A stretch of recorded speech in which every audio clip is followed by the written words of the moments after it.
Matthew, I don't know about you, but I've been pretty much useless since about 2 o'clock this afternoon.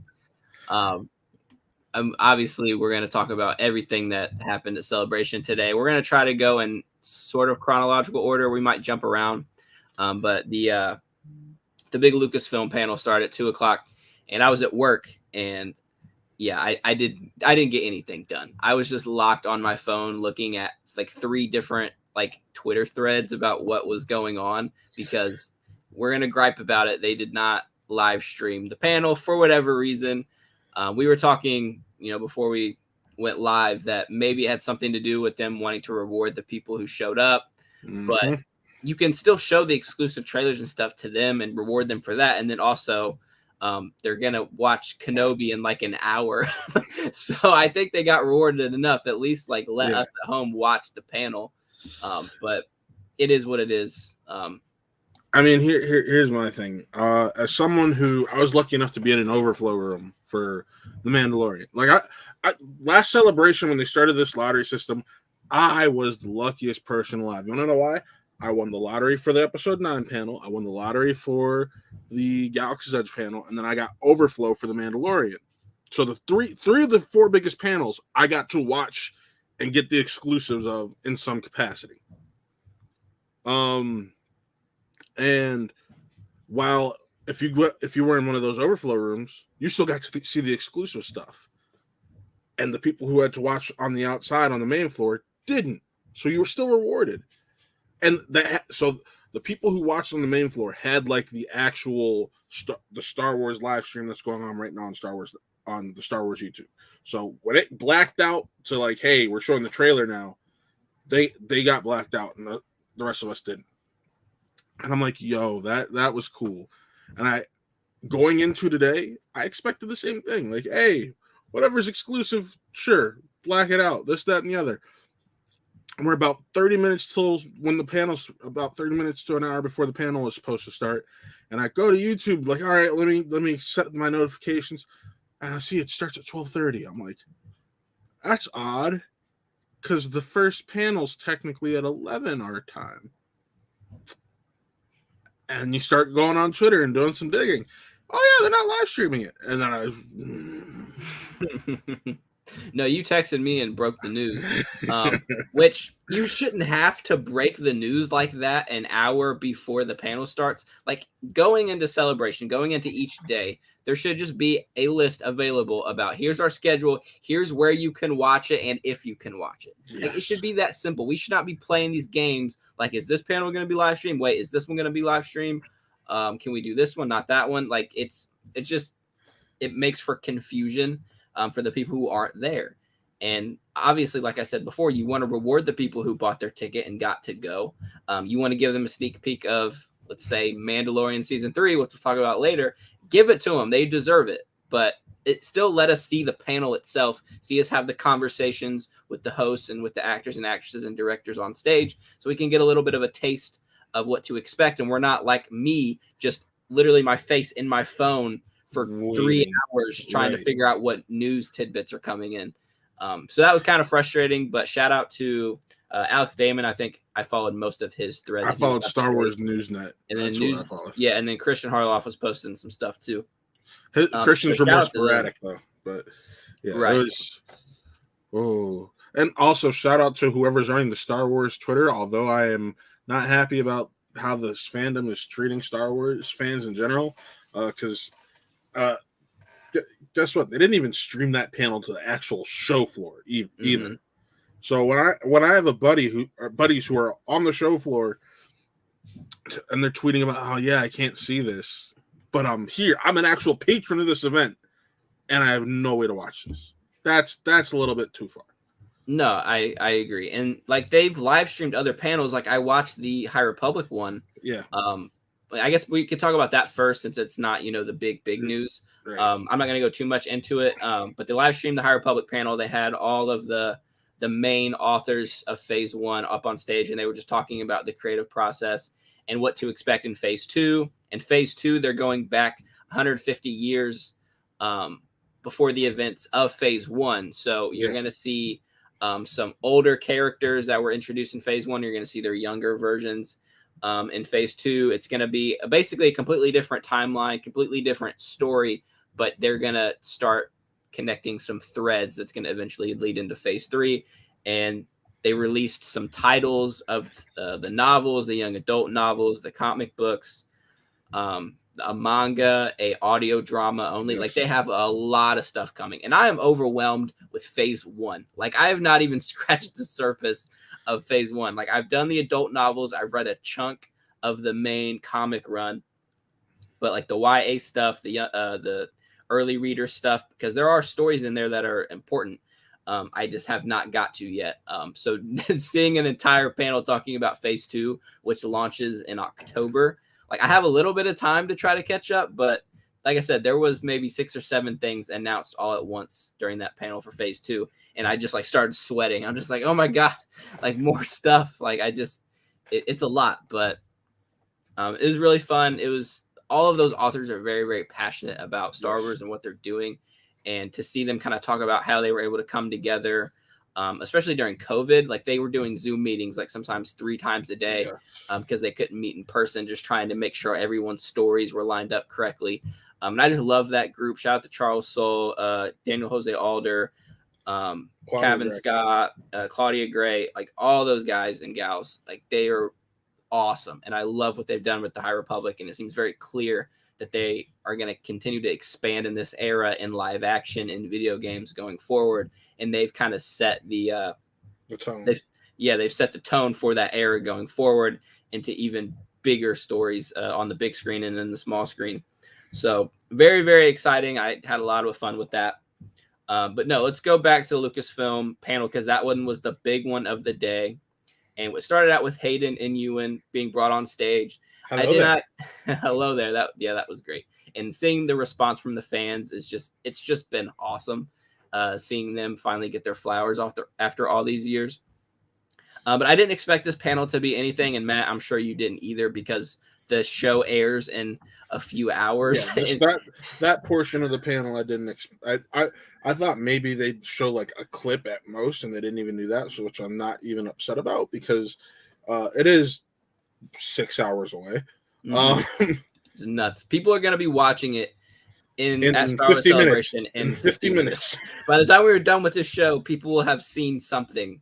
They might be 10 minutes, 15 minutes in, but them lucky folks. And to see it in an audience like that, like it's going to be like a movie, that's really cool. That's more so what I'm jealous about. That's what I'm actually jealous about. So it looks like day 1 is officially over now. Yeah, day 1's over. Thursday, that celebration is done, which, like we've said, before, the Lucasfilm one was the big panel. But Friday and Saturday are going to be stacked on top of everyone's reaction to Kenobi. But back to Ewan and Hayden. No, didn't really say much of anything new. The big pop was them announcing that, hey, we're going to invite you guys back here in a few hours to watch it with us. So that was cool. They got, like I said, a big applause from the fans, which just made me really happy. And then they brought on Tony Gilroy and Diego Luna. And I don't know if Genevieve O'Reilly. She was there. And they talked about Andor. And again, they didn't say really anything new, like nothing crazy. We got confirmation that this is 2 seasons, and each season will be 12 episodes. So 24 total episodes. Tony Gilroy said that this is 5 years before the events of Rogue One. And it'll eventually lead up. Yeah, season 1 will be the first year, and then season 2 will be the next 4. And then it will lead into Rogue One. I know that sounds confusing, but think 5 years before Rogue One. So year 5 will be season 1, and then season 2 will be years 4, 3, 2, 1, and then leading into Rogue One. Yes. So that's really cool and exciting. But the trailer, we expected a trailer. I'm a little surprised that they made it public. I thought that this would be a exclusive for people there. But if it weren't for the fact that it comes out in 3 months, that's the reason why I think we got it. It's because it comes out in 3 months. So with that in mind, you have to drop some. Just even the fans at home would be expecting something. sure, you might not be able to see the full panel, but we're still gonna reward you with this. Like, it dropped simultaneously. Good on them for that. That was great. What's up, Buck? Hey, Brandon. What's going on, buddy? But overall, I loved it. I said on here even last night, Rogue One has quickly become one of my least favorite Star Wars films. We're gonna talk about that one day. I'm not. That's up here. We will get to that. But we don't have time. However, this show looks just fantastic. It looks insane. I got Dune vibes from this trailer. This looks like, outside of Obi, actually even this one looks like it's a pure film quality. Does like looks? This was not shot in the volume. Yeah. This looks no. There's parts of it that are shot in the volume. But well, I mean, it just there's a bigger scale that you can tell that this was shot on location. Yeah, because they shot on Pine Ridge. So like, it's above Mando, it's above Obi-Wan, it's above Book of Boba Fett. It's probably going to be above Ahsoka, but this just looks phenomenal. And then you hear the episode count between the two seasons, and you're like, okay, they probably really put a ton of money behind this, and that's why. And I love we got a shot of Clone Trooper, so I'm wondering if we're gonna get some flashbacks of young Cassian, because it seems like it's set up for that. And I was enthralled. I was sucked in. I was watching the Celebration live stream before this, and anytime that popped up, I was like, out of attention, just listening, just watching, trying to catch all these other little details. And I was at Walmart with Jen running some errands before, or no, like when this dropped. When I was walking into Walmart, this thing dropped.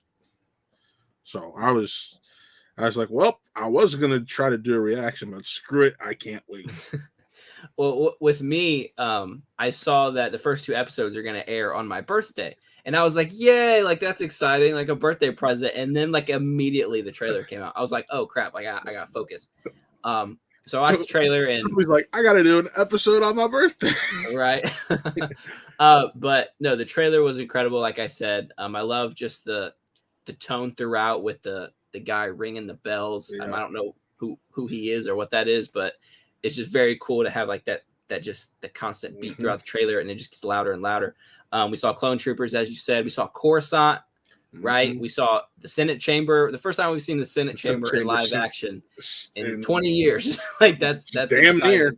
I love that we're going back to the politics of it all, because that is very important to Star Wars, and we haven't gotten a lot of that. And I think in the Variety article they talked about how they made sure to go back and revisit the prequels when writing this, and it's just like personally Vanity Fair. It's super like next to me. I keep saying Variety, Vanity Fair article, and it's just like, all right. This is what I've been looking for. This is what I want. Let's go. I'm all here for it.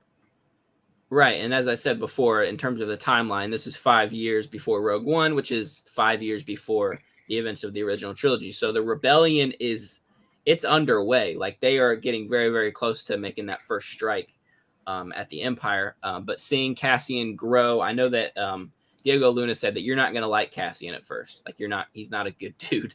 But you see that development over 24 episodes. You could argue the same thing for Rogue One. You're not going to you don't like Cassian at first in Rogue One. Yeah. Straight up murks a guy in the alley after it's like, oh, troopers are coming. Yeah, I can't risk. Bam! I was like, okay. But no, I love the Mon Mothma stuff. I mean, Genevieve O'Reilly is just a goddess, but seeing her have a bigger role as the character is really exciting. Real quick, this poster, bro. And can we talk about Disney Plus and their like nonstop changing of poster text? This is like the third, like for She-Hulk. No, and I know this isn't a Marvel show, but She-Hulk. That thing had like 3 different logos before we got She-Hulk Attorney at Law. Andor has had like 2 or 3 different logos before this final one, and you're just like, okay, like I like the one with him and the O being like the Rebel Alliance symbol, but I guess I'll live with this. I mean, keep in mind they announced this show like 2 years ago, so that they probably like asked some intern like make a logo real quick. But see that original logo is pretty dope. It was cool. It was cool. No, I really like the poster. I love the old school vibes of it. I'm just excited for this show, man. I said a few shows back that I think this show is going to surprise people, and this is going to be the one. Trailers only solidified that for you, huh?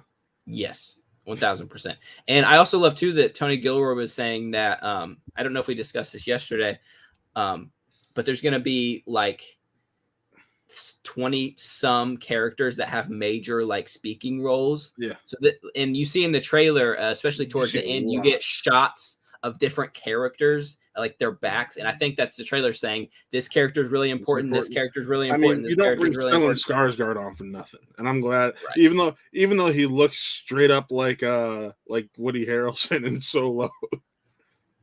And his name's Luthen. We got that confirmed. Yep. His name Luthen Hale, I think, or something like that. Very Star Warsy name. But no, that was the Andor trailer. That's what I've really been thinking about all day, besides Kenobi, obviously. But what I got from this panel was that trailer, and I cannot wait. Like, my birthday is already exciting enough, but having these first 2 episodes would be 25. Oh, the quarter of the century. Yeah, I know. It's weird to say out loud. But after the Andor trailer, we had John and Dave take the stage, and Dave talked a little bit about his experiences with Ahsoka. Rosario Dawson sent out a hello video. She's on set like right now, filming Ahsoka. And Dave's got to rush back to set.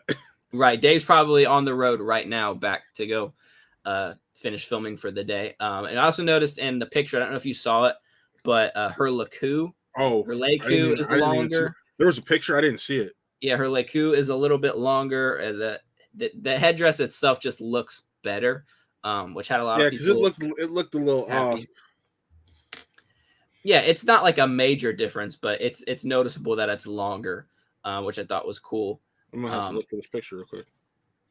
Yeah, let me see if I can send it to you. But anyway, yeah, John and Dave were there and talking. Oh, wait, I see it. Oh yeah. Oh yeah, that definitely looks better.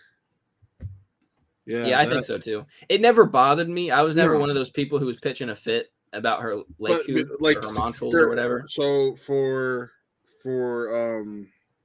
Mandalorian, it curved up. This one's actually curving back like it should.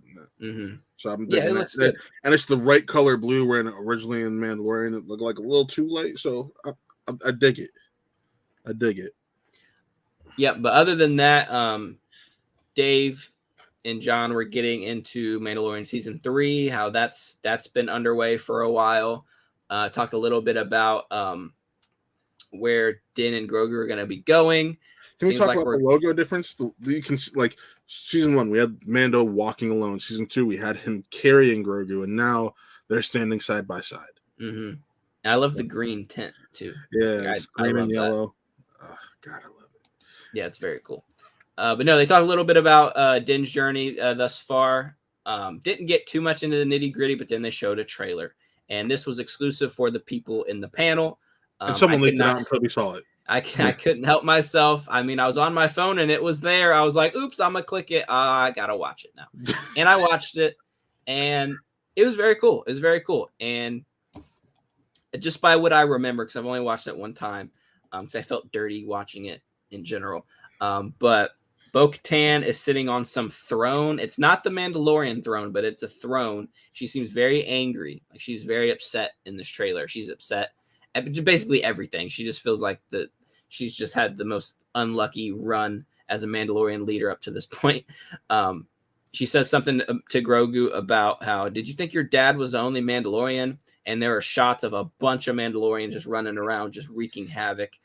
There's a lot of shots of Din and his N1, his new souped up N1, just flying around. He's getting chased by a bunch of different fighters. They're not X-Wings.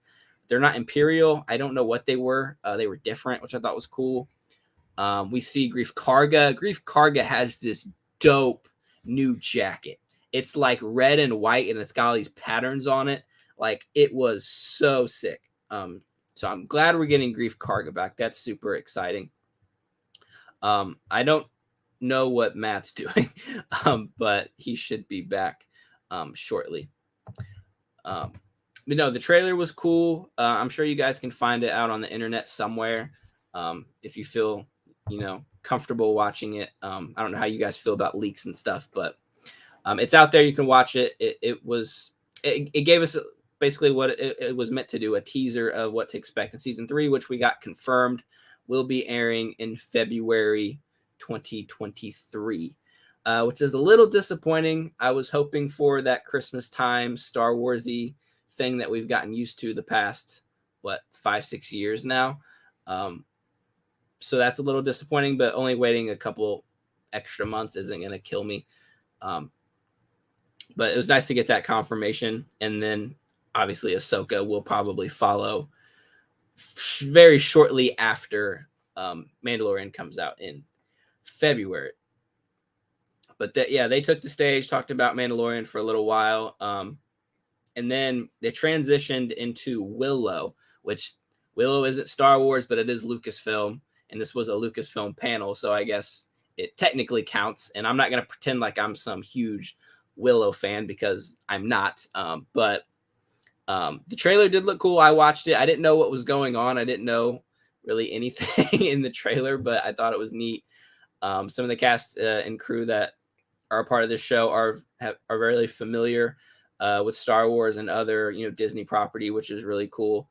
So I'm rooting for the show. I don't know if I'll watch it. I'm pretty sure this one is going to take the place of what we would normally see a Lucasfilm, mostly Star Wars story around Christmas time, because I believe Willow is supposed to air in November. So that will be your Lucasfilm fix for the holiday season this year. So that was really cool to see, Willow up there and getting some recognition at Star Wars Celebration. And then Matt's back. Did you watch it? Okay. Quick thoughts. That was awesome. Thank you to the TikTok leak. Wow. I didn't. It's not the greatest quality you want to see because it's like it cuts off halfway, but bro, like that was great. And I love how everything's basically been stricken down for everywhere else, and good, just nice leaks, nice leaks, nice leaks. What'd you think of Grief's jacket? Was it cool? Oh, it's so sick. Grief is moving up in the world. That's all that tells me. Oh my god, like that is special, man. Like, but no, Mando's going back to Mandalore. He's gonna try to redeem himself. And I love seeing how dark Bo's going. Oh, told you she's mad. She's pissed off. This is what I think there's a good chance she's the villain of season 3. Like she's the main antagonist. I don't think so. I want to go that far, but it's going to be so interesting to see where this goes because it can go a lot of ways. And I know I should not have watched that, but I did it anyways because oh no, it popped up on my phone. I guess I gotta watch it. So yeah, I was saying while you were gone, February 2023 confirmation. Yes. I'm a little disappointed it's not Christmas time, but it is what it is. We'll have Andor going on still probably, or just finishing, or we'll have Bad Batch. Well, I said that I'm pretty sure that Willow is gonna be Lucasfilm's big thing for Christmas time. I mean, that was confirmed for November, so that makes sense also. Yeah, and I talked a little bit about that panel while you were gone. I'm not going to pretend like I'm super interested in Willow and not know anything. I love Willow. So, did you like the trailer? Oh, God, that was everything I wanted it to be, man. Okay, I didn't know anything that was going on, so. But I'm still excited that they were able to have a platform, even if it was at Star Wars Celebration, like, the audience seemed to really dig it and like, that character. And Warwick Davis is just the best. Because it is Warwick Davis is the reason I think they decided to give that at Celebration. Well, and then, I mean, we'll save it, I guess, for the end. And this is a Star Wars show, but we will talk about Indiana Jones. No, let's talk before we dig in, because we have two big things to talk about involving this. So, no, actually, no, one big thing. So let's just talk. It's a Star Wars show. Indy. Let's talk about Indy. Let's sidetrack a little bit. Oh no, because to get to that, we have to talk about what preceded that. Fair. Fair. After the Willow panel, Kathleen Kennedy came on stage and brought out the maestro himself. You skipped over. Am I forgetting? What am I forgetting? I was like racking my brain. I thought I had skeleton. Oh, duh. Oh, yeah. And you know why I forgot this? And you can yell at me all you want, and people in the chat can yell at me too.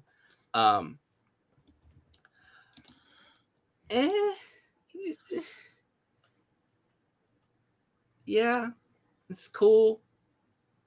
It's fine. The title is cool. Jude Law is what I'm most excited about, and I shit you not. I was watching Sherlock Holmes over the weekend, and I was like, you know who would be really good in Star Wars? Just like thinking to myself, Jude Law. I was thinking that while watching Secrets of Dumbledore, which you can stream this week, I think. And so I was like, man, it just kind of came and left my mind. I was like, Jude Law in Star Wars, that would be sick. And sure enough, here we got Jude Law in Star Wars. But I understand people's excitement for the show. I think the premise is interesting, but this can go one of two ways, right? Like child actors, if you can't buy into their performance and what they're doing, I think we're probably going teens. Teens. I was hearing 10 to 12-year-olds. See, but you can always cast 14-year-olds to play 12. Like we're talking first season of Stranger Things, and that would be a positive. If this is like a Stranger Things type show in Star Wars, I can get on board with that. But I'm a little concerned that this could be too kiddie and it be for a different audience, right? I'm not going to say that Star Wars shouldn't have kiddie stuff, like because Star Wars ultimately is for kids. I'm saying that for me personally, I don't know if this is made for me or for you. This might be made for younger kids. The comparison John Watts made is like he said this is just about as much as for kids as Clone Wars was. So if that's the case, if I'm getting a Clone Wars tone live action show, I'm here for it. Yeah, and then obviously we can all grow with the character like in Clone Wars, right? The Clone Wars movie in the first few episodes were a little kiddish, but you grow with the characters, grow with the show. It gets more mature over time. So I could definitely see that. But this was not what I was taking away from this Lucasfilm panel, not this show. I'm glad we got a confirmation of the title because I was sick of saying Grammar Rodeo. Like it's like just tell us what it's called already. So we got that. We got a little bit of concept art, which was neat. Yes. So I'm intrigued with the show. I'm not going to say that I hate it and I don't want to see it. I'm definitely going to watch it, but it's not what's at the front of my mind after watching this panel. Like there are a couple other things that we're going to get to that I'm more excited about. But again, I'm happy for Jude Law. That's exciting. Jude Law is a big name to have in Star Wars. But after that, Kathleen Kennedy comes on stage and she brings out the maestro himself, John Williams, and he does the first live performance of the Obi-Wan theme. And this is another thing that I don't think us regular folk at home were supposed to see. But Christian Harloff. Harloff. Shout out to Christian. He recorded the whole thing. And it was great quality. He didn't have his face, like he didn't record his face like he does sometimes because he's getting to be an old man. But shout out to Christian. Thank you for that. We watched the whole thing. It was great. I love the theme. We get hints of the Force theme. We get hints of like some sequel type little tones. I got a lot of like Spider-Man PS4 vibes, like that main theme. In here, it was like an amalgamation of just a lot of sounds that have resonated in my head over the years into this beautiful theme that's already going to be stuck in my head going into the show. So I really, really liked it. I can't wait to hear like a CDQ quality of it. We'll get that tomorrow, probably. So that was really, really cool. I love that theme. And then he transitioned into the Imperial March. He did a live performance of that, which was cool. And then he played the Indiana Jones theme. And it did not click until then that Indiana Jones might have a presence in this panel. And sure enough, shouldn't Willow have been you would think, but there was just so much going on. As soon as Willow happened, I was like, okay, we're probably going to get some Indy today because it's the Lucasfilm panel.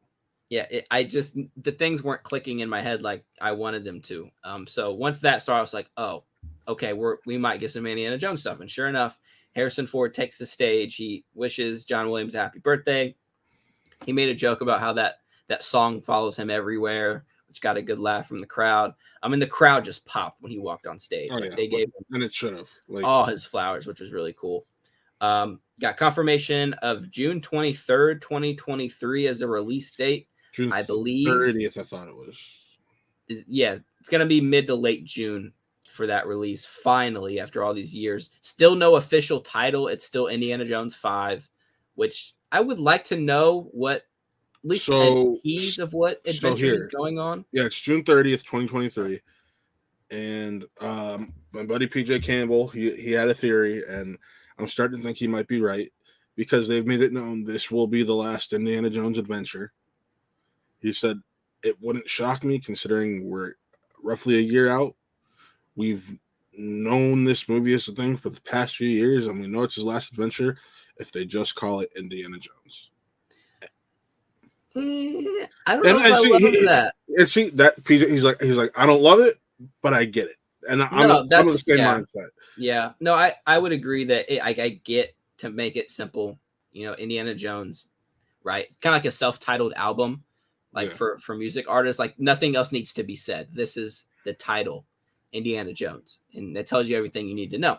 But like Kingdom of the Crystal Skull, you get an idea that, oh, I think Indiana Jones is going to the Kingdom of the Crystal Skull, right? Or Raiders of the Lost Ark. I think that Indiana Jones might be dealing with the Ark of the Covenant. Like it gives you an idea of what adventure he's going on. In this case, we have no idea. I mean, we've seen set photos, leaked set photos. We've gotten little tidbits of information about flashbacks, de-aging Harrison Ford. We got a dark image today.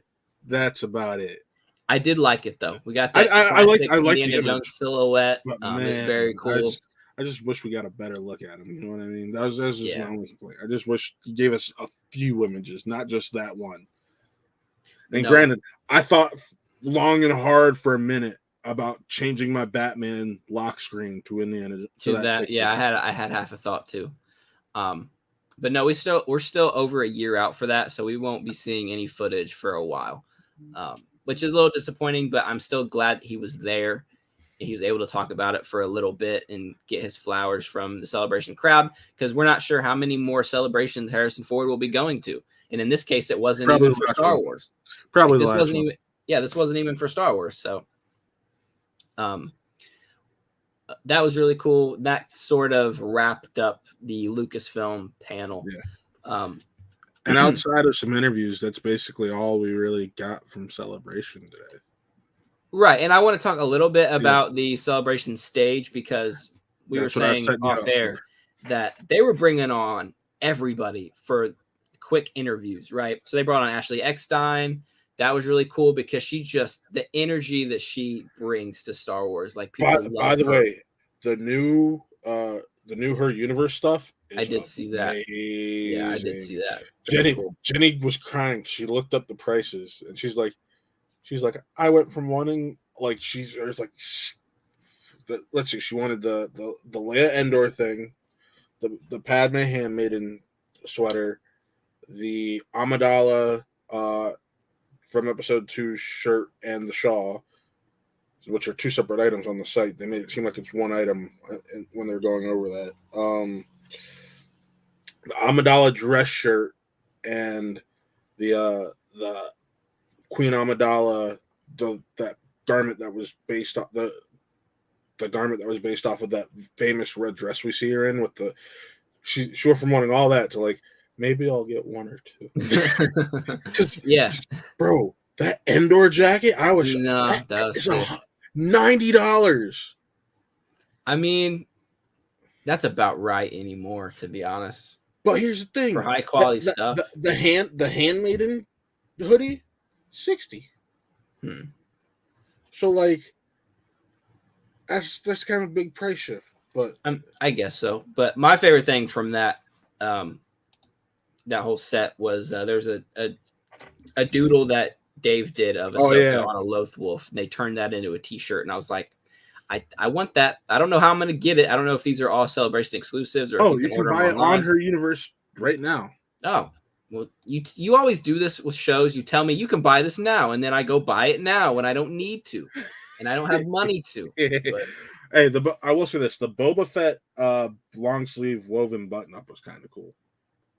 Not something that I personally would buy, but it was kind of cool. Anyway, no celebration stage. Ashley Eckstein had an interview. It was really fun. It's trying. Yeah, I don't want to get too much into it, but she was visibly upset. She was trying to hide it, but she has had no contact with Rosario Dawson. No one has really talked to her about having any involvement in the Ahsoka show, which is a little disappointing to me as a fan, but I cannot imagine how that makes her feel. And she doesn't deserve that. I know there's some awkwardness there, I'm sure, but I feel like someone should have stepped up and been like, hey, like, you created this character with Dave Filoni and George Lucas. Like, you should have an input on where this character goes into the last few years of her life on this pretty big mission to take down Thrawn, save Ezra, and, you know, these storylines that Ashley helped set up. So that's a little disappointing, but we'll see where that goes. And they had Dave and John on, which was exciting. They didn't say really anything new. They kind of said the same stories from past Celebration interviews where Dave was like, I was mixing Iron Man, and then I met Dave, and then I was a voice in Clone Wars, and I saw Clone Wars before any of you guys did. Like, all that stuff, which is great. They're great stories, but we've kind of heard them all before. And then they brought on, I think I stopped watching for a little while, and then I saw, I got a tweet from Star Wars, the official Star Wars page, and said that Hayden and Ewan were coming on. I was like, oh crap, gotta watch that. And dude, the crowd gave them like a 3 minute. And then Ewan was making him on too. He's going side to side. And then Anthony Carbonis was like, Ewan, stop. Ewan, I was like, I got to do an interview. And like anytime you'd go to ask a question, and there was the slightest pause, people just like just losing their mind. So that, again, awesome. I love, and I sound like a broken record here, but everyone's been getting their flowers this year, and that makes me so happy. But they, again, the interview got a lot of tidbits that we've been hearing all the past couple of weeks, but the way it ended was perfect, right? Basically, Anthony's like, you guys have anything else to say to kind of leave your fans before they see, you know, this show in a few hours? And it was just dead silence. And Hayden Christensen just said, this is where the fun begins. And everyone lost their mind. It was awesome. When he said that, that brought me back to a conversation we had last night about the Vader voice, because he changed his tone of voice when he said that. Went into a deeper tone of voice, and I'm like, You're putting your tinfoil hat on, huh? Yeah, I was like, deep in his voice. Wasn't not like, if you go back and watch it, wasn't a bad, this is where the fun begins. It was like, with some post effects and whatnot, I'm like, I could see that as a passable Vader voice. I mean, I'm surprised we haven't really heard him talk in years, right? I mean, he's done little acting roles here and there, but he's got a deep voice. Age, though. Yeah, he has an age, and he has a deep voice. Like, he has a really deep voice. So I don't know what they've got up their sleeve, but I'm pretty convinced James Earl Jones is not voicing Vader in the show, because if he was, they would have just told us. So I don't know. I don't know what they're doing. It's interesting. I mean, they told us when he was coming back to be Mufasa. They told us when he was coming back for Vader for Rogue One. I'm like, maybe Toby's right.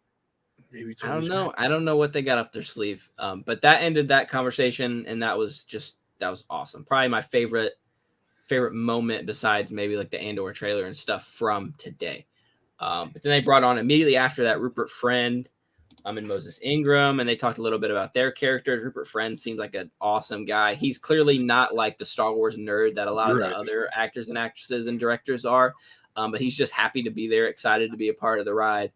Moses Ingram got a big pop from the crowd already, which made we got confirmation on how to say her name. It's Reva. The fourth sister, I believe. Third sister. People are going to be watching this show in like 10 minutes, man. I know someone in the Schmodown community who was at the panel today and is going to the show. Dude, so exciting. Not necessarily happy right now. And I'm saying this is he's in the after show community.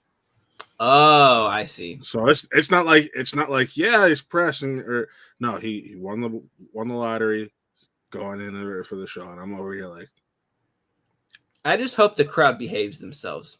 That would be my one concern. You know what I mean? Because that's one thing about me, especially with the big Marvel movies going into theaters opening night. Like if the crowd is just overly rambunctious and they laugh and scream at every little moment, then you miss important lines of dialogue and it becomes really distracting. Like you want to be a part of the excitement, but you don't want to go overboard. And I hope that the celebration crowd, like screenings. That's why I love press screenings. Right. So I hope that the crowd there behaves themselves and is respectful of others and don't go too crazy, because we've been waiting for this show for going on 5 years now. So I hope that people get the experience that they're hoping for. Yeah. But lastly, Deborah Chow did a quick little interview on the celebration stage. She just seems like the best person too. She really talked about how she's just always been into sci-fi and fantasy, and Star Wars is like the cream of the crop when it comes to that stuff. And she's always wanted to be involved. And she said she would not be making this show if it were not for her experience with The Mandalorian, which I thought was really interesting. Yeah. Being able to work with Dave and John on The Mandalorian, getting to understand the volume and stagecraft, and understanding this world in a deeper level really set her up to make this show. And I thought that was really, really cool tidbit of that interview.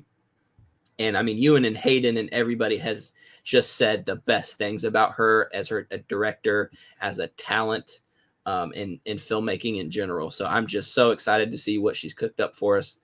And we only got a few hours left. I don't know if I'll sleep. Like I keep changing my mind. I'm going to go to sleep. I'm going to attempt to. I don't know if I actually will sleep, but 3:00 rolls around. I'm probably just going to say, you know what? My day's starting. Let's go. Maybe watch each episode a couple times, drink an energy drink, and then go to work at 10:00. We'll see what happens.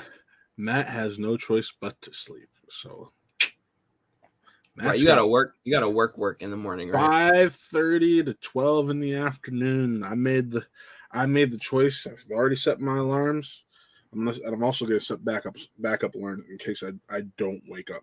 Like in case I sleep through those my body automatically wakes me up around the time I go to work anyways. So you are getting up at 3 to watch it? I decided that my alarms are set for it.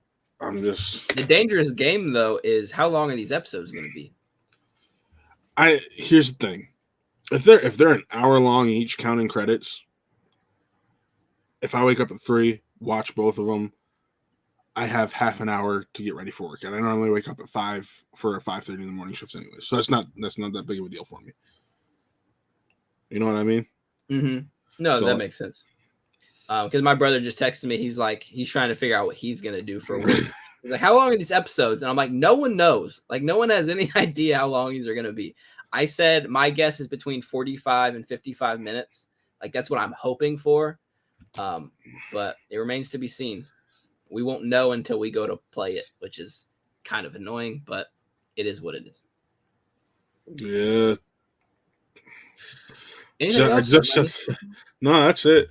I'm actually just setting the backup alarms right now. You gotta have backup alarms.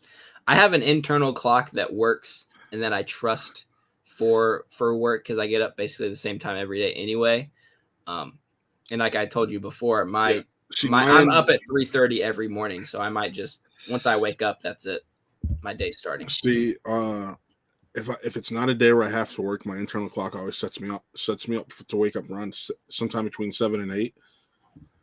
So because it's a work day, I need the alarms on work days. I normally set like 3 or 4 leading up to the actual time I have to wake up, and my body knows that system, so it's like slowly waking myself out of the REM cycle. Right. So it stinks that we even have to do this, and I don't want to end on a negative note. Well, no, let's say this is why you need to release these at 12 p.m. or 12 a.m. Eastern. Yes, at the minimum. Like I would fight tooth and nail for 10:00 Eastern time. But yeah, but they want to keep it to their Wednesdays. Just make it. The people on the West Coast get to watch this stuff at midnight for them, and that's not fair to us. Yeah, no, I agree. Just 12 a.m. Eastern. That's all we ask. That's all we ask. But You I don't think want it spoiled for me. That's you think that's yeah, like that's the spoilers big is thing. yeah. That's the big thing. We have it sucks that there's like half the country that has to figure out or who are fans who have to figure out how to go about handling this situation. Yeah. Do I wake up at 3 or do I try to avoid my phone all evening? Like It's tough, man. Like there are people whose job is to be on social media, so it's impossible to avoid spoilers at that point, right? Here's my question. I wonder what Colin's going to do because Colin's working. Oh But yeah.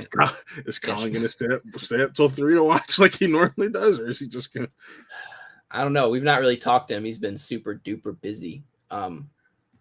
Hopefully we'll see his face again soon. But in terms of scheduling, you will not see us tomorrow. We all have jobs and other things to do with our lives, so we can't do an interview tomorrow. You don't need us 4 days in a row. No, exactly. But Saturday afternoon, evening time, we will be doing a wrap on Celebration, but also because there's nothing big on Sunday really, so right. we feel comfortable just wrapping it up. Yeah, Saturday. it's gonna be it'll be a show. It's gonna be probably the longest one we've ever done because we will be doing. We'll have Fridays, Saturdays, and Kenobi. Yeah, so what we might do, and we can talk about this later, but we might do like Kenobi review and then like leave the stream up and go like eat, get a drink, stretch our legs, come back, and then do the rest of Celebration. Unless like the Celebration stuff is or maybe just 2 separate streams. Maybe just 2 separate streams. One Kenobi's, and then hey, come back in an hour and check out this. Right. But no, expect that in the next couple of days. But anyway, thank you for watching. We appreciate you guys so much. Please like the video, subscribe to the channel, leave a comment. Tell me what your favorite thing from today's Celebration events were. That would be awesome. Get some engagement in the comment section. But until Saturday, anything? One more thing? Two quick plugs. So if you haven't already seen it, review for Top Gun is up. So be sure to check that out. But also a review for an Amazon movie that's already out in theaters, but you can check it out on Amazon Prime starting tomorrow, and I think everyone should see it. That's Emergency. When I tell you this is a coming-of-age thriller, it is a coming-of-age thriller. It is definitely a thriller for those of us with darker skin. So be sure to check that out. But both those reviews are out. I really think people should see Emergency. It's like right up yours and Chris's alley too. I told Chris, I'm like, you gotta watch this. You gotta watch this. Like, I'll add it to the list because the things that I need to watch, and the show's over. This is going to be just kind of a post-game thing. Top Gun Maverick, I don't know when I'm going to go see it. Stranger Things comes out tomorrow too. I don't know how I'm going to make room for that, especially when each episode is a movie. So the first couple are normal length, and then they become. The last episode is 2.5 hours. That is absurd. Well, no, that's for part 2, which comes out in July. Oh, okay. Either way, very long episodes. So yeah, I got a lot on my list to get to. But anyway, guys, thank you so much for watching, and may the 4th be with you always.